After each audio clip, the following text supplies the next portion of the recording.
you have what it takes to be the champion of your local games store? Well, the Bloomburrow Store Championship is right around the corner, so you are about to have a chance to prove it. This video will cover everything you need to know to play in and possibly win your local game store's store championship. From an overview of the event to deck recommendations of what you might want to build and bring, including one standard deck that only costs as much as a Commander Precon. The Store Championship event is a small-scale, multi-round standard tournament held at most local game stores around the world for each new expansion set. That's right, this is most likely happening at your local game store. No need to travel. And the Bloomburrow Store Championship will be held between August 24th and September 15th. You can find the specific date of your store championship by asking your local game store or by clicking on a handy link that we've included in this video's description that will show you all the store championships being held near you. Even though this is a competitive tournament, it's actually a very friendly event for players of all skill and experience levels. So whether you are a new player or just new to standard, or even a returning player who's looking to enjoy games at their local game store but doesn't know where to start, the store championship is a great event to start in. Honestly, it's one of my favorite events next to Friday Night Magic, which you should also check out. Best of all, in addition to other prizes your local game store might be offering, the top 8 players at every store championship will walk away with a promo Shark Typhoon. And the winner, well, they'll get this textless full art Urza's Saga. Not only is that some serious bling, but it's some serious cash value. And regardless of whether you win or not, you'll have jammed some great games of 1v1 Magic. And if you're in the Portland, Oregon area, you can even play at the same store championship as me, because I'll be playing at the Mox Portland Store Championship this September 15th. Mox Boarding House Portland is the physical game store location of Card Kingdom, sponsor of this channel. They have game stores in Seattle, Washington, in Ballard and Bellevue, but I'll be playing at the Portland location, and I am so excited. Mox Boarding House is truly nerd heaven with a giant selection of board games, TCGs, Warhammer and Dungeons & Dragons books, and even a full restaurant and bar where you and friends can play games and grab a delicious bite to eat. So if you're in the area and want to play against me, the professor, I'll include links in this video's description. But even if you're not in the area, there's likely a store championship being held at an LGS near you. It's where Magic is played, and there's no better place to play it than at your local game store.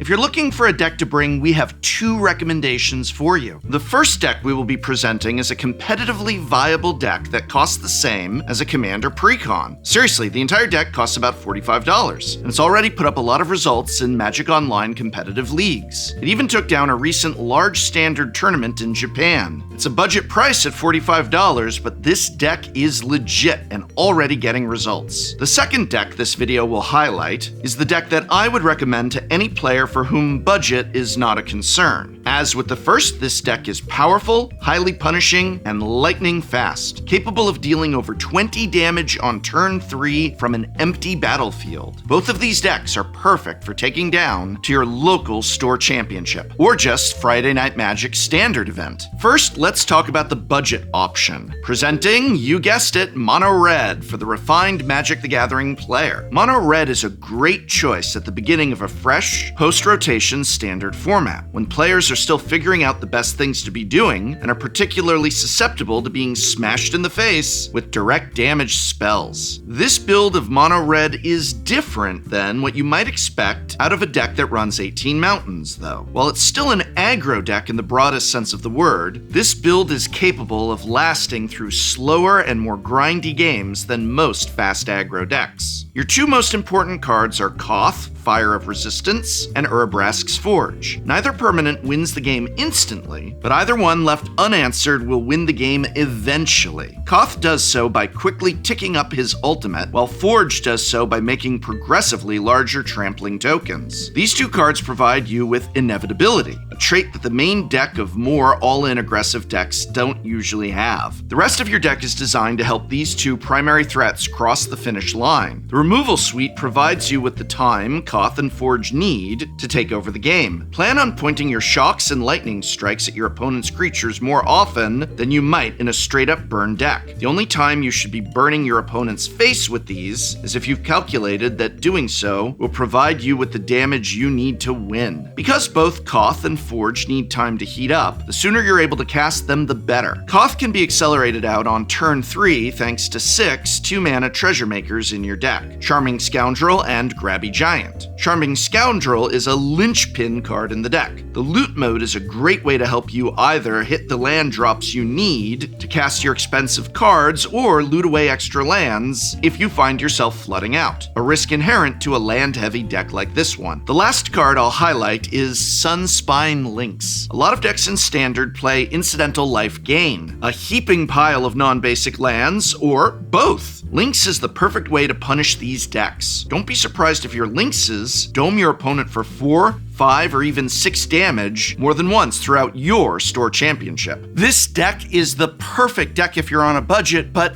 honestly, it's not a budget deck. Yes, it only costs $45, but not a single card in the deck was chosen specifically to make the deck cheaper. As I mentioned earlier, a very similar deck list won a large 7-round tournament in Japan just 2 weeks ago. And if you need any more evidence that mono red is a good choice in the current Standard format, then check out this almost unbelievable statistic. I, the Professor, defeated Reed Duke, literally one of the greatest Magic the Gathering players around, with a version of mono red on our recent Standard episode of Shuffle Up and Play. No, seriously, I, the Professor, beat Reed Duke. Was it skill or was it mono red? Well, you can go watch that episode for yourself and let me know what you think, and also see a few other Standard decks brewed up by pro players Jim Davis and Mason Clark. For those whom budget is not a concern, then let's discuss Gruul Prowess, the other deck I recommend you bring to your local store championship. This deck won the regional championship in Dallas this past summer during pre-rotation Standard, and it's no surprise why. The deck is exceptionally fast, with multiple high-quality haste threats, including the incredibly powerful Slick Shot Show-Off. Every non-creature spell you cast gives Show-Off +2 power for a turn, which adds up quick. How quick? Well, consider the following opening hand. 3 lands, a Slick Shot Show-Off, a Demonic Ruckus, a 2-Headed Hunter, and a Monstrous Rage. On turn 1, you play a land and plot Demonic Ruckus. Then on turn 2, play another land and plot Slick Shot Show-Off. Turn 3, you win. Watch. Play your 3rd land, then cast your plotted Show-Off for 0 mana. Next, cast your plotted Demonic Ruckus, targeting your Show-Off. Your Show-Off is now a 4/3 with Flying, Haste, Menace, and Trample. Next, cast Monstrous Rage on your Show-Off. It becomes a 9/4 with a Monster Roll token enchanted on it. Finally, cast the Adventure side of 2-Headed Hunter, pumping your Show-Off to an 11/4 and giving it double strike. Bada bing, bada boom, that's 22 flying, hasting, menacing, trampling damage coming at your opponent's face from a previously empty battlefield. But while the ability to win quickly is valuable, it's not the only maker of a great deck. A great deck also needs to be able to win even when your opponent is trying to interact with you.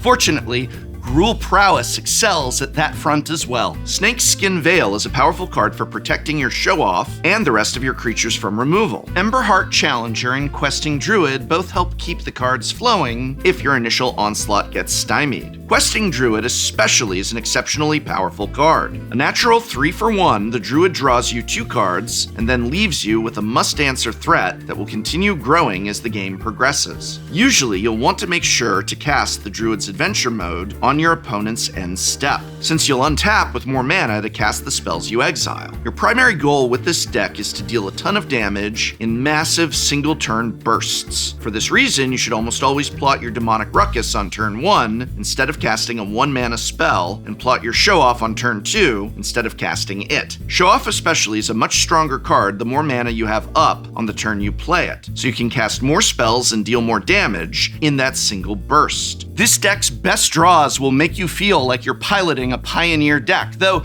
even its more middle-of-the-road draws will be good enough to compete against every deck in Standard. Buying this deck will run you about $100, thanks in large part to the $10 price tag on Slick Shot Show-Off and the ridiculous $6 price tag on the uncommon Monstrous Rage. That said, another reason this deck is worth it is that it's largely rotation-proof, and it's likely to remain good even as more cards get added to Standard, given that this deck was strong enough to compete pre-rotation when Standard consisted of a full 12 sets.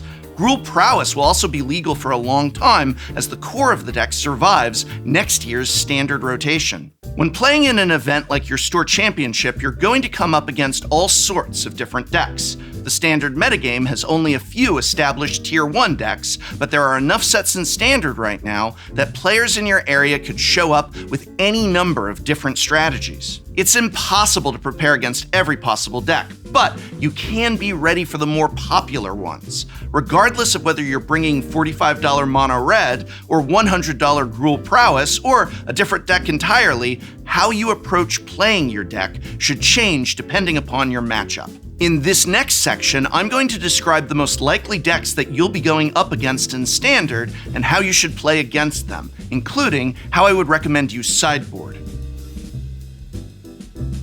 Black midrange.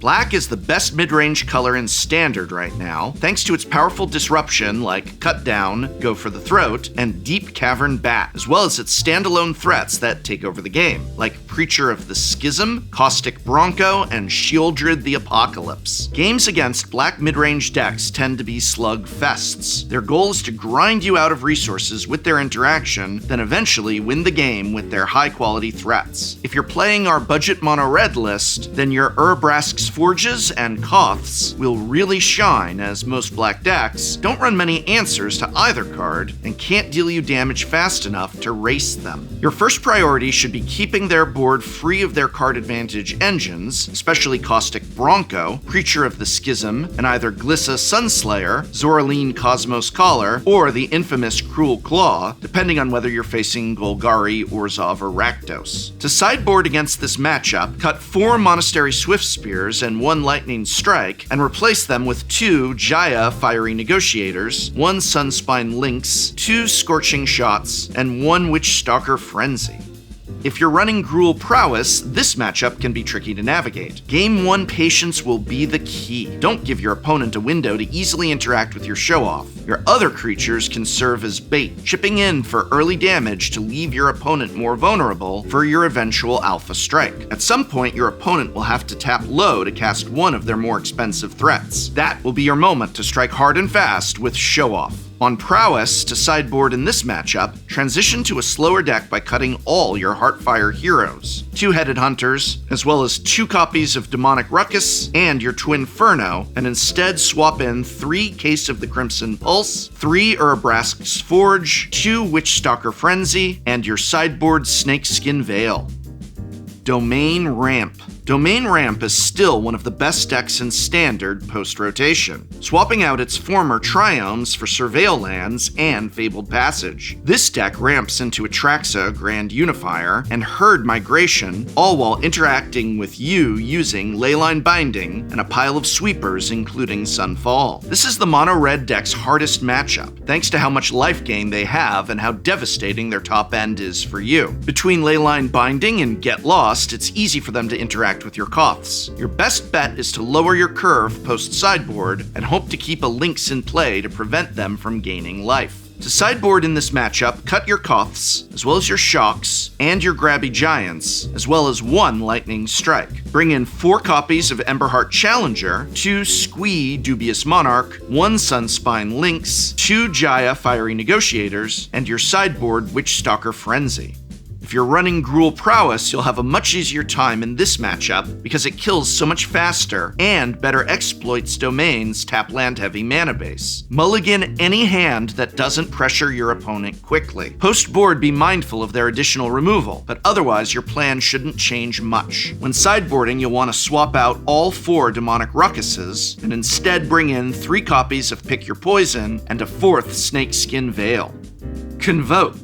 The last highly played deck in Standard that you'll likely see at your store championship or Friday Night Magic is Convoke. This deck puts a lot of small creatures into play far quicker than any other deck in Standard, thanks to Gleeful Demolition and Resolute Reinforcements. It then leverages these creatures into either a fast Knight Errant of Eos or a devastating attack, boosted by Imodane's Recruiter. If you're on mono red, you'll have the benefit of plentiful removal and sideboard options like Brotherhood's End to help clean up boards full of tokens. Keeping their board clear of early creatures using Shock and your other removal spells is the key to slowing down their Knight Errants and Recruiters. Keep in mind they can kill your Orobrask's Forges with their Gleeful Demolitions. If you are on mono red, you'll want to sideboard for this matchup by cutting your Lynxes, as well as your Lightning Strikes, and one Orobrask's Forge, and bringing in instead 3 Brotherhood's End, 2 Scorching Shots, 1 Witch Stalker Frenzy, and 2 copies of Jaya.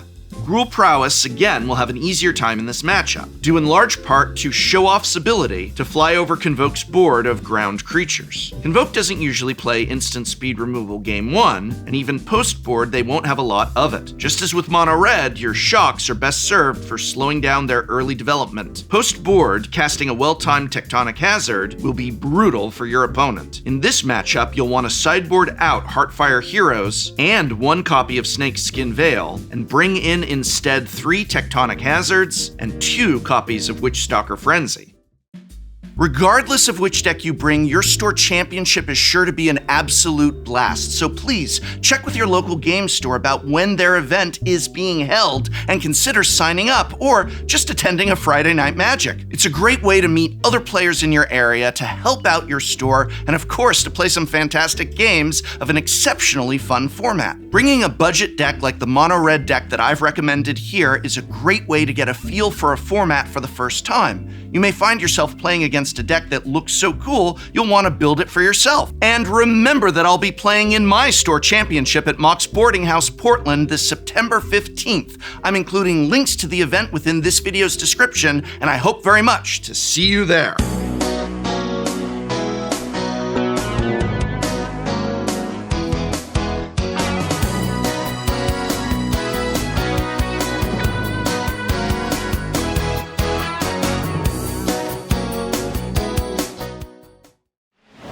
Next time on Shuffle Up and Play!